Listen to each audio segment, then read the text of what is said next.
Hello, everybody, and welcome to a new lecture here with Dr. Lillian Cespedes Gonzalez. In case that this is your first time around the rodeo, let me explain.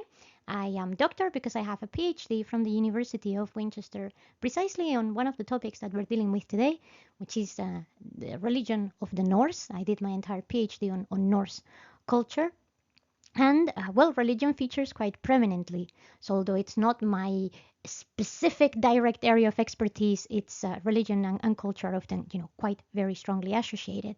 So, it's an area of studies that I've been paying attention to for the last, blimey, must be 15, 17 years nearly. So that's what we're going to be doing today.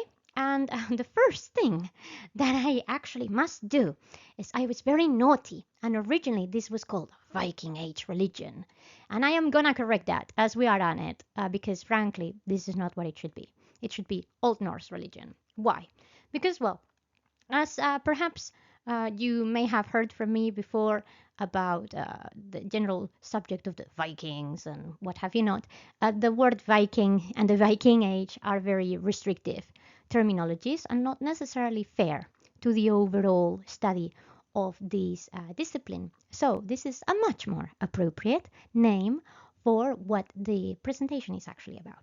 And before we delve right into it, and I explain you what are we going to be doing and what is it all about, a couple of things. First of all, a massive thanks to all of our supporters on PayPal and Buy Me a Coffee. It is thanks to the supporters, sponsors, and members of our community that we keep on bringing you these, open sessions for everybody to learn and share the knowledge that I already have. So thank you so much. And if you want to become one of our patrons, please check out the links for both PayPal and Buy Me a Coffee that you have in the description of this talk.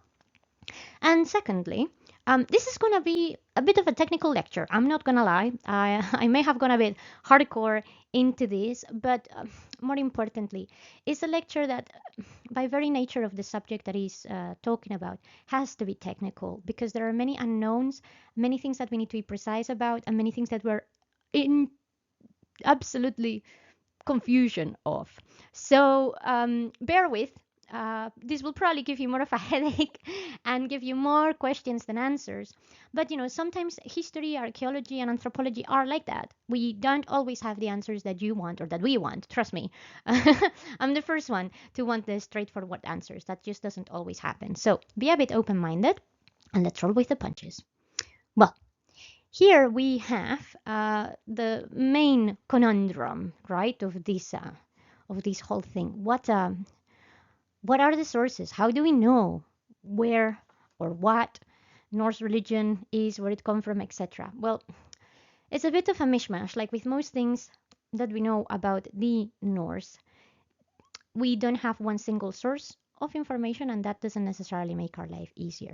So first things first, we have a lot of info from written texts from Christian outsiders. Particularly, there is a very famous description of a temple in Uppsala by Adam of Bremen, who was a chronicler writing from roughly what is modern-day Germany. And this gentleman also writes about sacrifices, including human sacrifices. And one of those things that perhaps is still a bit taboo to talk about, but that not necessarily was taboo in the ancient world. Aside from Christian outsiders, we also have, of course, information from the Norse people, but often not strictly contemporary, or at least not contemporary in the way you and I would think of it, not from yesterday, but a couple of 100 years down the line or something like that. Now, the first thing we need to do is actually very, very heavily consider the fact that, well, the Prose Edda, for example, was written in 1220. So again, we need to keep always in mind the lens that we have from even contemporary-ish sources of the past. And it's the same case for the Poetic Edda. The documents that we use currently to work with these two materials are from the 13th century. The Poetic Edda is from roughly 1280. That is not to say that the information in there are from those dates. They're normally a lot older. It's just that's the moment when that piece of information has been recorded and it's gotten to us. Normally, like I said, many of these have older origins, but we need to keep in mind the potential anachronistic impact of these ideas.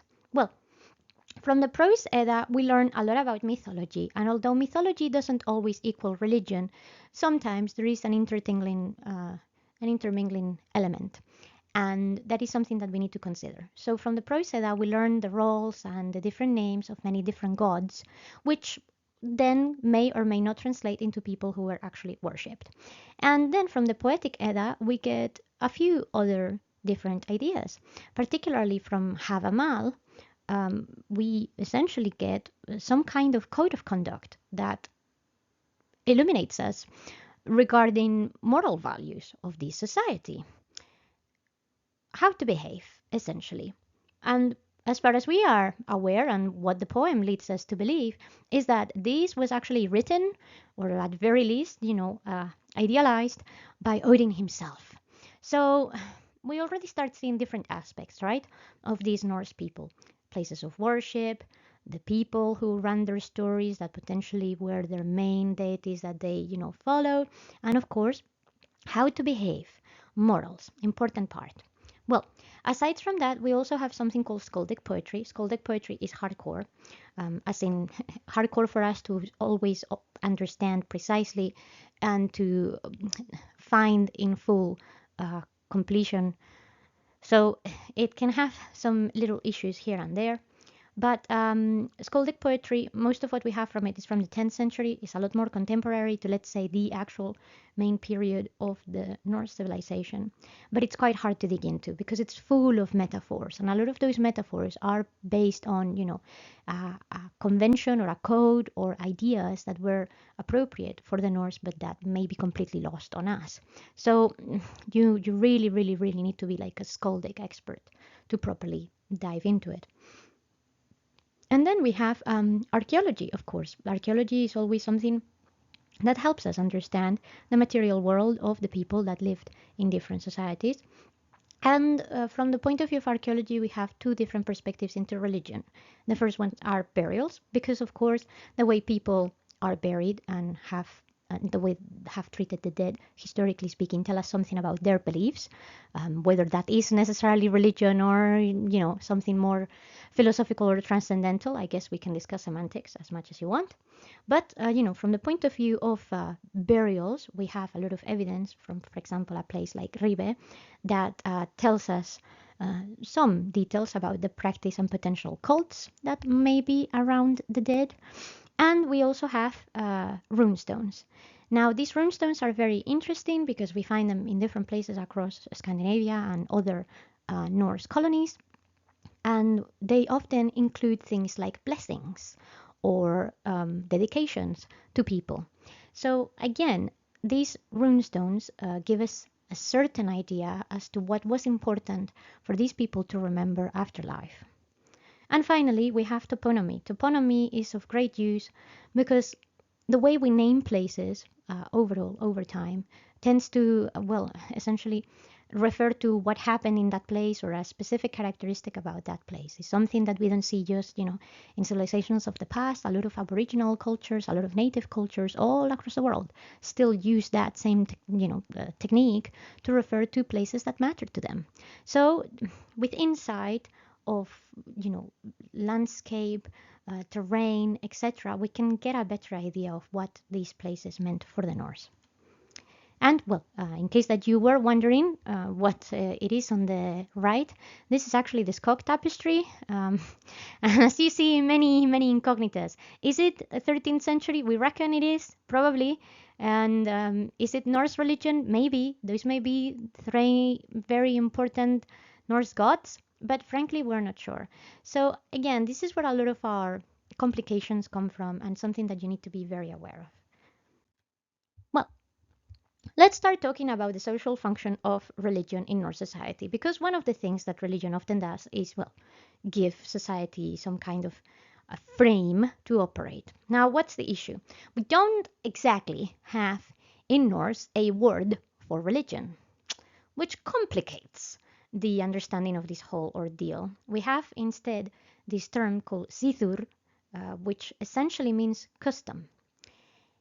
And to us, that kind of leads us to believe that since this is a custom and not necessarily a religion, maybe it's something a bit deeper. that, just whether you go to pray 3 times a week or not. It is clearly something that is integrated into daily life, perhaps similar to things like modern day practice of Shinto or Hinduism. In fact, Hinduism is one of the religions that we still have in the modern world that allows a lot of scholars from Norse studies to actually attempt to have an insight into how Old Norse religion may have happened, since there are many similarities and some of these ideas, sort of overlap.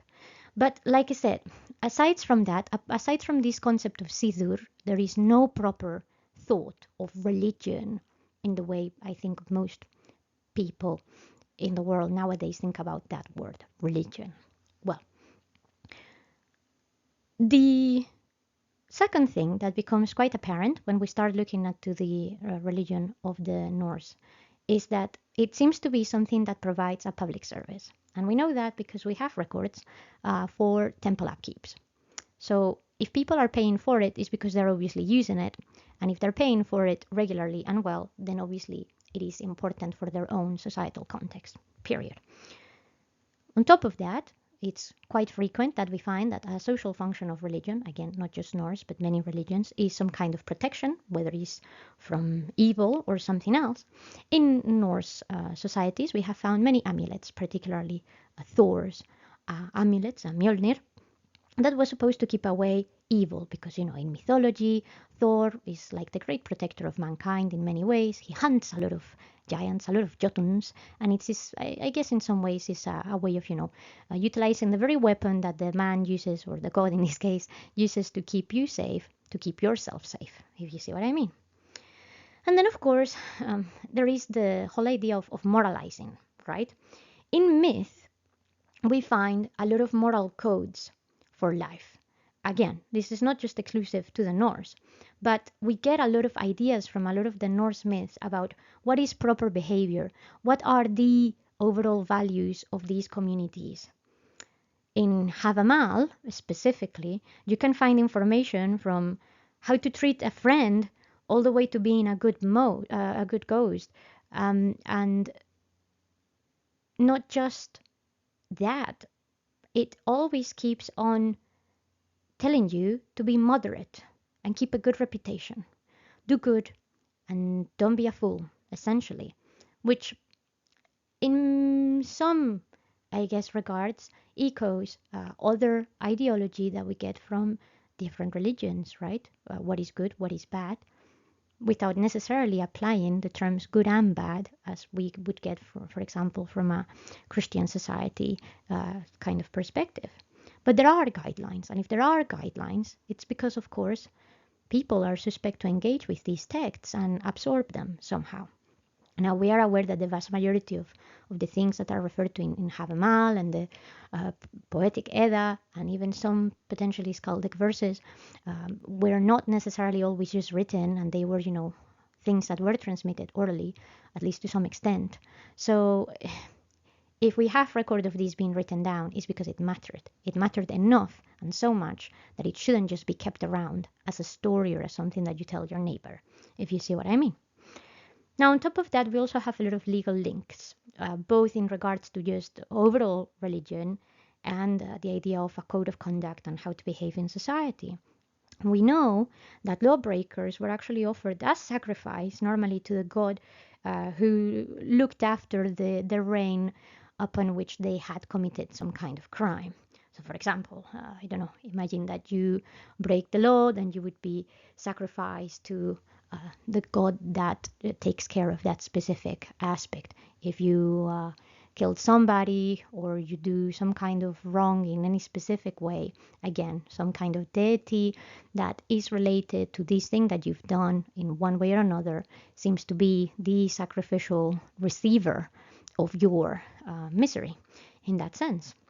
Well, we also know that the thing assemblies were used as religious meeting points, and we actually have oath taking as a ritual recorded in Iceland to be done over a holy ring in a place of worship, often perhaps in these thing assemblies. Now, in case that you are new to the idea of Norse society and civilization, the thing were essentially the precursor to the parliament, to the modern day parliament. The modern day parliament idea, or the earliest version of that we have in Europe, actually comes from Iceland, from the Icelandic Commonwealth that was created by the Norse. And even before Iceland and the standardization of this process, in different Norse homelands or colonies, these things, these meetings of the people to discuss legal issues and matters and troubles were pretty common and established. So to some extent, it makes sense that if you already have a system, infrastructure that is created to guide people through meetings and social justice to some extent, that important religious functions like that would take place in these situations too, because people are already gathering there. So it gives it a double value and a double meaning that is much more convenient. And although that may not make a lot of sense for us, consider that a lot of these societies, particularly in the Scandinavian homelands and in more inhospitable environments like Greenland, Iceland, etc., didn't necessarily live around the corner from each other. So it's not like they were gonna be, hanging out every other Wednesday necessarily to do whichever ritual. So bigger gatherings that fulfill more than one purpose would acquire a multi-faceted dimension in that regards. And of course, the other thing that we know the religion normally serves a function for is the answer to the afterlife. Again, this is not just for the Norse, this is something that applies to most religions, but the journey into the other world is something that occupies the mind of many, many Norse tales, and often associated to ships. Now, ships like the Oseberg ship that you have in here are one of the greatest contributions of Norse culture to the development of civilization. The way that they change their ship technology, it will really, really contribute to their great mobilization all throughout Europe, beyond Europe, crossing the Atlantic, etc. So it makes sense to us that, of course, an item that is so intrinsic to the development of their society will also be a vessel where some funerary rites could potentially take place. But even when we don't necessarily see ship funerals, where supposedly the dead are put in there with all of their things and then set on fire, or if not set on fire, set into the ocean or whatever body of water to then have the boat sink. We see ship-shaped burials with stones in different parts of the landscape, often in areas that are nearby the coastline. So obviously, this idea of the ship being associated with yet another journey that is part of your life is important. And whether there is a ship or not, what that tells us is that, of course, this transition from being alive to not being alive matters quite a lot to the Norse, like, well, I think it probably does to many humans, even in this day and age. So you're probably wondering, okay, very cool, Lily, but what did they do? How did they do it? Well, frankly, we're not really so entirely sure of how this goes. So, bear with us because it's a little bit confusing. Cults and practices of the Norse Sidur, of the Norse religion, are difficult to spot, particularly because, if ritual is part of day-to-day life, as a Sidur, if you see what I mean, it means that it's something conscientious, done voluntarily, and in a repetitive way. It's a symbolic action that just is completely ingrained into the way society runs. Also, we cannot entirely discard the idea that perhaps not everybody was devoted. Atheism may still run through some of their ideologies, but there is still a strong belief in magic, at least to some extent. So, what is the difference between a belief in magic and a belief in religion? Where we draw the line? And what about prayers? Did they actually have prayers? Because we frankly don't know.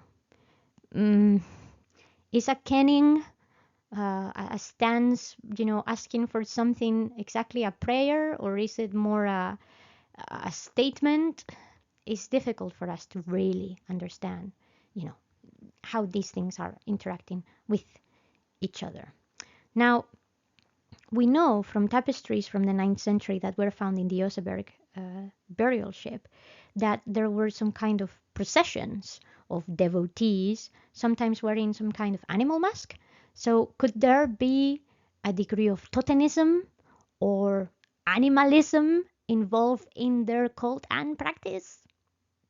Maybe. Difficult for us to judge. There is one thing, though, that we see repeated a fair few times over the different sources that we have of this Norse, even from an archaeological perspective, which is the concept of the blot. Now, a blot is essentially a ceremonial blood collection, normally with weapons, perhaps hangings. We reckon that this took place 3 times a year. 3 of these main festivities for a whole community took place 3 times a year. One for the summer solstice, where we also believe that summers were lit up at sea, or at least by lakes and bodies of water once again. Another one in autumn, perhaps associated with the harvest, and we reckon dedicated to the god Frey, since he is one of the gods of fertility. And then midwinter, what we call the Jolablot, and the idea from where we get Yule, right? Which is, again, if you think about it, 2 of them correspond with massive moments in the cycle of any society. Summer solstice, the longest day of the year. Winter solstice, the longest night of the year. And then autumn harvest. Consider many, even modern societies with traditions that are still experienced nowadays. These are important moments of the year where people notice the changes in their environment, and particularly for the autumn harvest, potentially, it's a matter of livelihood. Of course, you celebrate having to pick up grain and not starve to death, hopefully, this season. Consider that as well in the vast majority of places where the Norse lived, whether it is in the Scandinavian homelands, which, by the way, normally when we refer to the Scandinavian homelands, we refer to them as Norway, Sweden, and Denmark, or whether it's in any of their colonies all throughout Europe and across. It is something that is relatable to a bunch of people throughout all of those places, regardless exactly of where they came from. But more importantly, they are moments that they would have particularly noticed, since their way of life and the climates where they normally lived were particularly harsh. So things like the transition from light to night and night to light, and having food or not having food in a place like Norway, particularly in the north where you have nothing but snow and ice, it's prominent. So it makes sense from the point of view of just simple common sense and anthropology. But we also know that there would have been local festivities entirely down to each village, each community, whatever, and those would have been, well, for them to track. And we don't always necessarily know the precise details of when or why or what. Was it when there was a birth, or when there was a marriage, or when, I don't know, a specific event was supposed to have happened in that town? Whatever the case, we simply don't have those specific details, so we cannot entirely track them, but they would have happened. Now, something that we have a pretty good record of in terms of cult and practice is that whatever exactly the Norse believed or did not believe in, they did use sacrifices as a tool to engage with this esoteric world. Most of the time, we find this in the shape of archaeology, of course. We find a lot of graves with bull remains, horses, and other domestic animals that were also involved. And we have had, indeed, remains of human sacrifices that appear occasionally. So this idea that perhaps we've created of, everything that the Norse did, these Vikings went somewhere, raided something, sacrifice to this and that, as a human sacrifice, is a little bit far-fetched. They happened, but they are not as prominent as the animal sacrifices, which makes us think that perhaps these humans were sacrificed for a very specific reason, like perhaps the crimes they committed, or as very special tributes to their gods, for whatever reason that we frankly don't entirely always know. We also find other type of sacrifices that don't require, the death of anyone in this subject, such as food offerings or immaterial objects. And this is something that, again, we see throughout the Greco-Roman world, in many other ancient civilizations, etc. Offering food, offering a sword, a shield, an item that you made. It's another way of pledging yourself to those holy forces. So consider that a sacrifice isn't just necessarily, killing something to give it to something. It's giving up something for that ultimate being. And then we enter the realm of mysticism, because we have frankly no much better way of putting this together. Mystical practices, mostly Seidr and shamanism. I'll start with Seidr because it's a little bit peculiar and perhaps not one that people may have heard about, and shamanism perhaps is a bit more straightforward. Now, Seidr is a parallel cult associated specifically with the goddess Freya and with the god Odin as their roles as all-seeing beings, as the roles of seers and seeresses. And we have actually lots of evidence from burials and from the written sources of this figure of the vulva, normally speaking, which are people who use witchcraft and perhaps make prophecies about the future or about specific events, and they were very highly revered. So again, this kind of, not necessarily priest-like, but dedicated people to the mystical realm get that credit because it mattered to their society. If it didn't matter, there wouldn't be evidence of them one way or another. However, again, we're not entirely sure always exactly of what they did. We just have insights, and some of those insights will connect us with other practices from, old mythologies and civilizations that help us understand what these potential prophetesses and seers may have done. But it often involves some kind of trance, some kind of communion with Odin or with Freya. And whether hallucinogenics were used for this or, other methods, that is a little bit, subject to debate. But we know this kind of practice existed in their world. And in fact, we know that as well because, witchcraft was something that was persecuted once Christianity enters the Norse world. And we have record of many, a few witches of both genders, by the way. Well, then we have the idea of shamanism. Now, perhaps more in line with what it was depicted on those tapestries that I was mentioning earlier from the Oseberg ship burial. We do have connections and ideas about this link with the natural world, particularly from the point of view of healing and spirituality. So, does that mean that perhaps because of their way of life so directly dependent of their environment, the Norse were better tuned into it?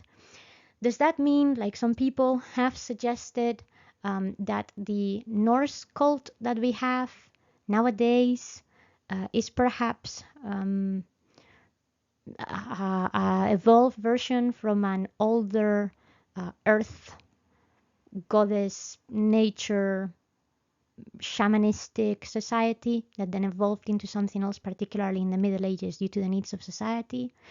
Maybe. Unsure.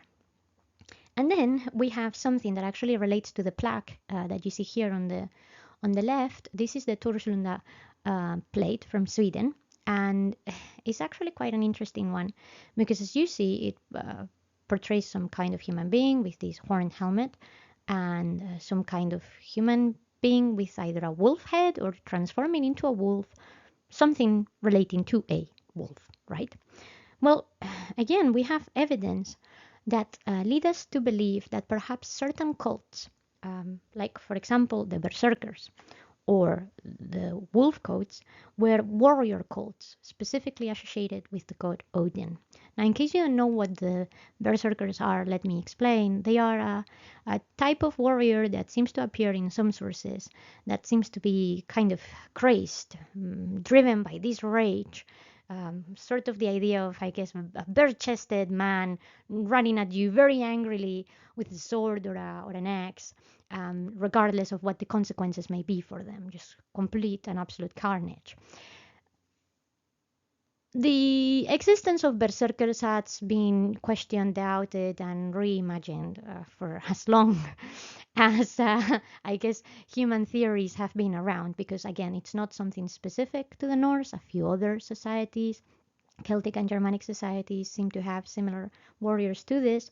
But what is interesting is this association of the berserkers and the wolf coats, who seem to be this, again, kind of animalistic warriors that wear some kind of animal pelt, associated with the god Odin. And we have these links that suggest that what we call the Odinic barefoot seers, so a specific type of seer, whether maybe or may not related to Seidr practice or shamanism, could indeed be older men that perhaps belong to these, animalistic-like warriors, who had served as such in their youth. And if they survived, because as I'm sure you can imagine, the chances of survival when with that degree of aggression not necessarily the highest. When they survive, if they survive, they become this kind of spiritual guide, or not necessarily with the same words, but preacher that would help those younger people get in tune with their war-like nature. Again, this is very mystical and something we don't necessarily have all the answers to, but the theory seems to be going over that way. Well, now that you are as equally confused as we scholars are about Norse religion, let me tell you about the potential deities. And I say potential because, frankly, there is a lot of uneven representation, and that doesn't necessarily help us understand things. Now, what we know, at least from their mythology and from some bits of archaeology we have found, is that this was definitely a polytheistic society. Each god had different tasks that were allocated to their, powers or whatever. And according to that, they did one thing or another. Well, the main god that seems to come in this tradition is Odin. But Odin is a multitasking god, because Odin is just as good for war as he is the keeper of the dead in Valhalla, and he's also good if you're gonna go on an adventure. God, God of war, God of adventuring, all good, right? I guess in war you often, more often than not, have to journey somewhere. Well, he's also the god of magic, or often associated with magic. So I guess all of these things have a connection somewhere. And yet we find different ways that people in different parts of the Norse world engage with Odin in terms of their worship, or what we think was their worship. We know, for example, that in Denmark and in Gotland, which is an island detached from the coast of Sweden, there was a worship open, a public cult of Odin. But that doesn't necessarily correspond with evidence that we have of Norway or Iceland. And from what we see in the historical record, the more we look at the written sources and the archaeology, is that it seems that the majority of people, at least in Scandinavia, that were using Odin as their patron god, so to speak, were often warrior kings. So perhaps now you understand why Odin can be equally the god of war or the god of adventure. Warrior societies depend, of course, on what comes on the other edge of the sword. It's not unusual to see an entire god, which is also their main god, as representative of their beliefs and of their societies. Well, then we also have Thor. Now, Thor is a very popular god almost anywhere in the whole Norse world, Scandinavian homelands or otherwise. And we know this, or we believe this, because he's the god with the highest number of figurines that we have found, or that the little hammer amulets, the Mjolnirs, in burial sites and in other archaeological digs. So again, the higher availability of these sources make us believe that Thor was, perhaps because of that duty of the protector of mankind, a person that, whether you were super religious or not, or whether you were just superstitious, you may want to keep close to you. Well, then we also have the worship of the fertility gods, Frey and Freya, the twin gods from the Vanir, one of the branches of gods in Norse mythology.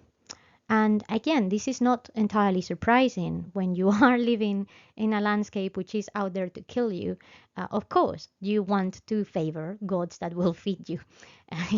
It's not just something that happens, of course, in societies with adverse climate conditions, but we see this all throughout life, human life. Fertility gods are almost always there for any kind of early society because survival involves eating. And as a result, well, you pray for it or you mystically intercede for it, if you see what I mean. And then we have an issue because we have a huge pantheon with no equal representation for the rest. And frankly, we don't really know why.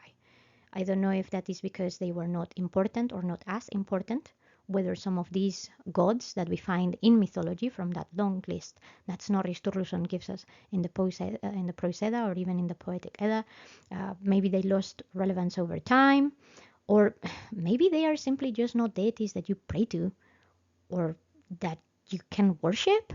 Like, think about this. What about Hod? Hod, the blind god, often related with the realm of darkness and things that are cold. What do you pray to that god for? Maybe if you're lost in the forest in the middle of the night and you can't see, maybe you pray to that god, but what do you leave behind that, you know, helps me several hundred years later understand that you did that? Maybe it's something entirely circumstantial. Maybe it's just something you don't do. Maybe the god exists, but it's not necessarily a god that has a realm that necessarily interferes with your day-to-day life and that therefore requires a worship in the way that we would think of it, like attending a specific site or doing something specifically for that. It's one of those things that is difficult for us to judge, and therefore, well, we can't really give an ultimate idea. But then there is something else. What about spirits? Because in the world of the Norse, we have this concept, the Disir, which actually are quite important. The Disir are a strange and ill-defined concept. Often there seem to be some kind of otherworldly, often feminine figures that appear again in different types of sources and that seem to have far too many uses for us to categorize them as one way or another. But the Disir particularly seem to be associated, if this was the case, with what we think may be the remnants of that earth goddess female fertility cult that was replaced by then the Odinic cult of a warlike society as the Middle Ages advanced. It could be, but not entirely certain. Now we know that the Disir are celebrated as a cult in places like Sweden and in the Norwegian area of Uppland with some consistency. But again, not everywhere else. So just because they were celebrated in specific places, we can't entirely say, yes, this is something all Norse did. Maybe it's just something that was done locally, and we need to, be prepared to accept that too. And finally, we have the cult of elves. And you'll be thinking, what? What are these elves? Well, the Alfaf are not necessarily like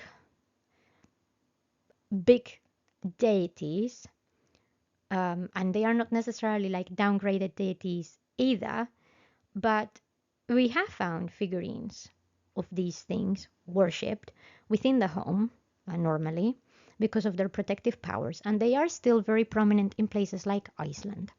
So if we think about other ancient or older civilizations, we know that something very similar happened, for example, in ancient Rome with the cult of the Lares, which were sort of similar, like minor deities that affect the day-to-day running of things, that you keep a clay figurine or something in your home for the sake of things running smoothly on your day-to-day basis. Is it the same? Are those elves the same kind of elves that you're thinking? No, maybe they're not elves from Lord of the Rings, and no, maybe they're not the elves that Santa uses to make toys.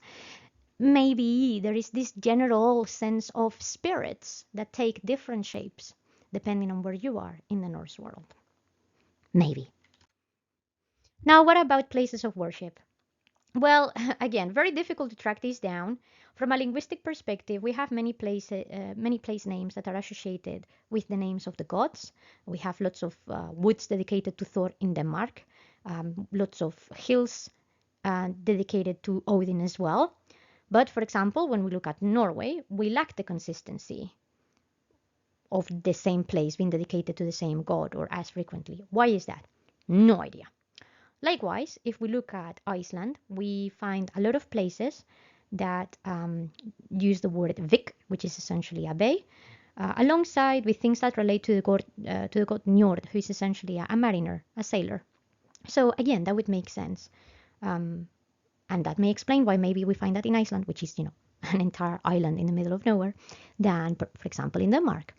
But we also find a lot of places in Iceland, different items of the landscape, related to Thor. So why? Why is there more of it in Iceland than, for example, I don't know, Sweden or the Norse part of the UK? Who knows? Not entirely sure. So we cannot entirely say it's that black and white, if you see what I mean. Well, what about temples? Do we actually have temples? Yes and no. We do have evidence from the Landnama book, one of the important books of settlement in Iceland that tell us exactly how the history of the area happened.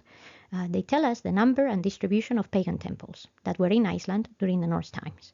And we know that because they had to be maintained by law. So in many ways, these public temples collected something similar to what, for example, the Catholic Church does, collected tithes, for the sake of keeping up the facilities. There is a Thor temple that is mentioned in Njál Saga. There is also the site in Uppsala that is mentioned by Adam of Bremen.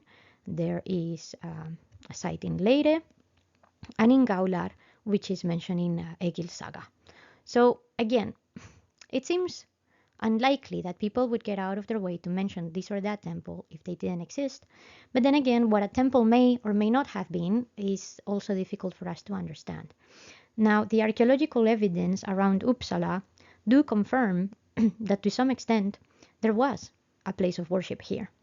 The archaeological evidence proved that. The continuation of worship proved that. But perhaps a temple is not necessarily, or was not necessarily for them, what you or I may have in our imagination. Then there is the issue with the assembly places. We know, for example, in Faroe, we have Thor's Harbor in Steknøy, and this is presumed to be a central place for cult practice. Likewise, in Gotland, we have evidence that small rituals were performed during these thing assemblies.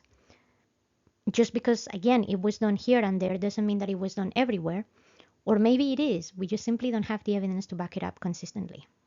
And the consistency, as you see, is a main issue in here. Then we also have these things called hofs, with either an F or a V. Recent studies actually suggest that the term applies to specific farms in which cult gatherings would happen. Particularly, we notice that in these kind of hofs in northern Sweden, after the conversion, those farms that seem to have a hof later on had churches in these farmsteads instead. And this is what I mean with continuity. If we suspect that a place was used for ritual purposes at X moment in time, and 300 years down the line, there is a place of worship, even if it's of a different denomination, of a different ideology, in the same place or thereabouts, then it is because obviously that community associated that with being that sacred place where I go to do the thing. Humans are not so special to necessarily change all of these dynamics that mean something for society, for community. We like continuity overall as a species. We don't often like change as individuals or collectively. So again, if it works, why change it? You don't need to reinvent the wheel. So if the farm that you used to go there before the Christians came was the place where you went to dedicate whatever you needed to whoever you needed, well, it makes sense that when the Christians come, you decide, yeah, okay, fine, this is going to be the same thing, but for this new Christian God, period. It's actually quite logical, once again, if you think about it, and practical from the point of view of anthropological behavior. And, we see these places are always at the heart of districts, often centers for the gathering of the whole community. So it reinforces the idea that this was just something that ran at a much deeper level on the day-to-day basis. The sidur is something that these people were probably practicing almost without realizing, breathing it in, breathing it out, 24/7, without thinking more about it or thinking everything about it, but in a way that to many of us nowadays, particularly in Western societies, would seem very foreign. Well, that is more or less the fun stuff about Norse religion, but there are many issues. I could not help myself and put this meme in here because, frankly, when we encounter problems like this is exactly how I feel. What a historian does. My friends think I just look at the internet. My mom thinks I work in a very nice fancy library. People think that I am a reenactor instead. The university thinks I'm just giving lectures.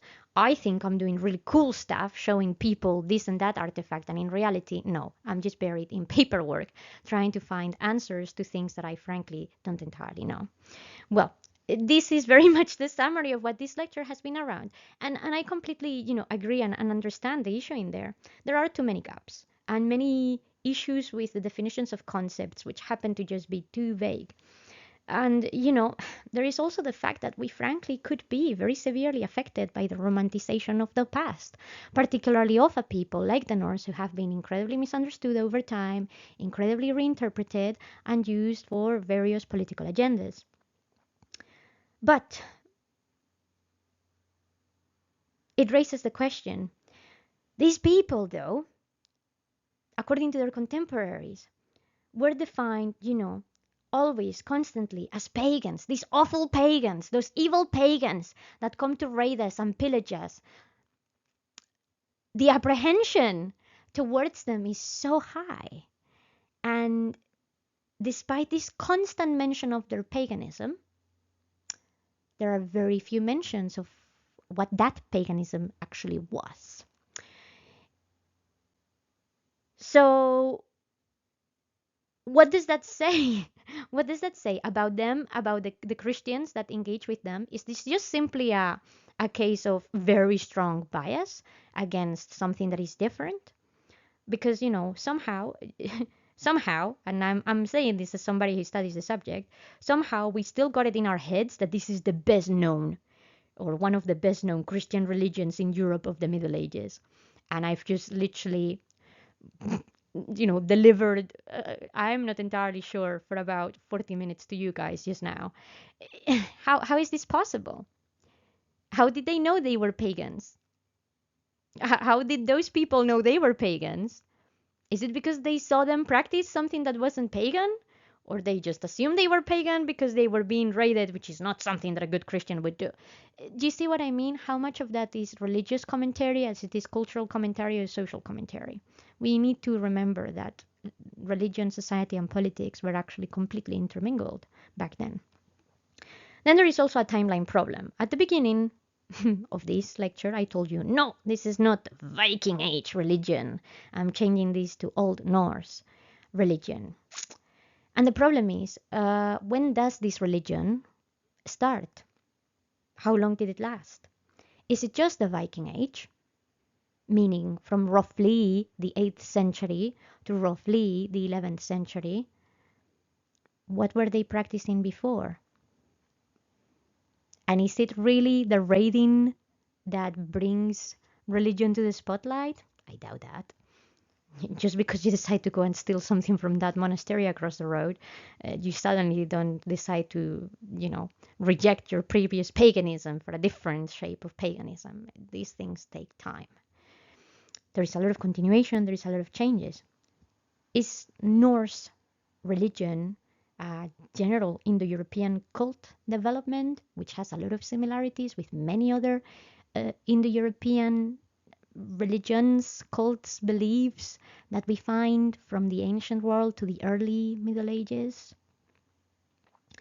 Does it go as far back as the Neolithic? Does it engage with the Iron Age? Because depending on how we are treating this and depending on how we are considering this evidence, the sky is the limit. And what seems to us, the more we look at Norse religion, it seems to us that this thing had been around for a long time, And it was constantly changing, constantly adapting, not in brutal ways, but gradual. So perhaps what we consider to be this Viking religion is actually just version 3.0 of what they were doing 100 years prior and 200 years prior and all along, with key elements of what we would consider generic paganism, that then start profiling their new society depending on what they need. And maybe that's the reason why in some places we have evidence of a more fertility cult, and maybe in some other places more of a warlike cult. Because depending on what time period we're looking at, or the specifics of that society, is always evolving to serve the needs of those people. And I mean, of course, there is the issue of place names could just be place names. Why do you call this, the woodland of Thor? Because I came here and I saw woodland and I thought, Thor would think this was a great thing. And that's why I called it. You see what I mean? Maybe it wasn't that transcendental. Maybe it was just simply the guy needed to know how to call this woodland, and he thought, yeah, all right, name it after Thor. Seems reasonable. Why not? Again, humans sometimes can be a bit too uncomplicated in that regards. But one thing that we need to be entirely certain of is that each land, each community were different.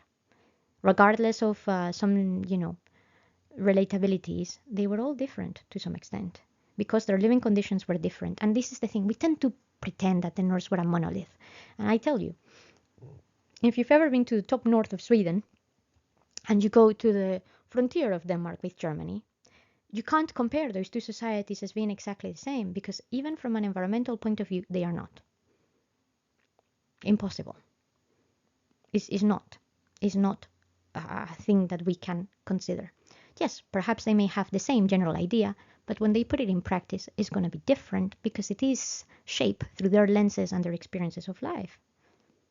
And of course, the farther that the Norse interact with more people, think that the Norse went to the UK, all of the Gaelic, Celtic, Saxon tribes. What about all of their encounterment with different Christian peoples? What about their constant relationship to natives like the Sami, like people in the Baltic area, the Balts, the Finns, the Slavs? All of those people that they ended up amalgamating with, there were residues of all of their beliefs intermingled here and there. So, to what extent is it black and white and crystal clear? And again, we see this with many other ancient religions. Think about the cult of Mithras, for example, in Roman society. Mithras was a Middle Eastern god. And yet, he was worshipped by many members of the Roman army. Why? Because syncretism is a fundamental point of belief and religion. And syncretism is based on localized experiences of identity, of culture, and overall life experiences. So, I'm sorry I couldn't give you many answers, perhaps, to your questions, but at very least I hope to have illustrated how vast this issue is and how, difficult to understand. So, if you ever hear that, oh, so my friend is, Norse whatever religious person, or maybe a follower of a sort of revival version of these ideas, like the Satru, which is an actual religion, a modern day religion, supposedly based on Norse cults, ask yourself, how much of that comes from true understanding and how much of that is just a facade? Because actually, a lot of modern day cults come from revival theories and what have you not. And maybe they just look cool. Sure, I appreciate that going on a high pony that is braided with tattoos on my side probably looks very hardcore and rock and roll. Doesn't necessarily mean that that's, exactly how the people back then did it or saw themselves as. Now, in case that you want to confuse yourself even further or find some more specific examples between the things that we know, the things that we don't know, and the things that we want to know, here are some books that I think would be good for you to read.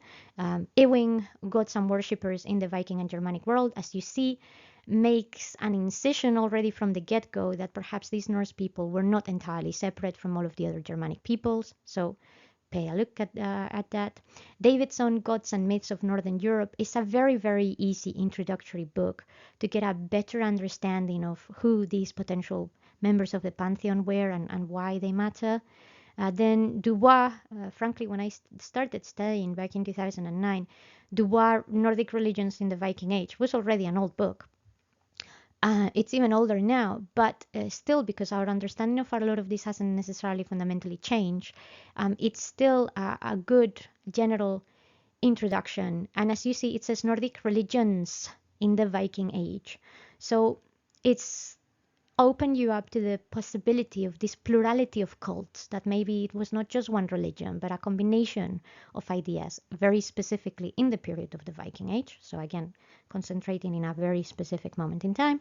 And then finally, this is quite dense, but if you really want to, or if you have a particular desire in the subject from an academic perspective, Andren and Jembert, Old Norse Religion in Long-Term Perspectives is very important. It's a book of collected essays. It's very much written from a very technical academic perspective, but it really cuts into the meat. It gives you in the nitty-gritty, and it approaches it from many different perspectives, whether it's worship or archaeological evidence or ritual. There is a slice that goes into a much deeper level than what, of course, I have time here in roughly an hour. But confused or not, I hope that you have enjoyed listening to my attempt to clarify what Norse religion is or could have been, and that gets you interested once again a bit more on the Norse. And remember that I have many lectures and tours that takes us to explore more of this wonderful society. And if this was just something that you did for the sake of understanding religions of the past or whatever, well, I hope that the confusion is not discouraging. It is actually in the complexity of these matters where we often find the beauty of mankind. So thank you so much for letting me talk about this for a little while. Again, thanks so much to all of our patrons and sponsors. If you like what you see, remember to donate and tip. We're always very grateful for that. And for now, I will love you and leave you. Thank you so much and have a lovely rest of your day.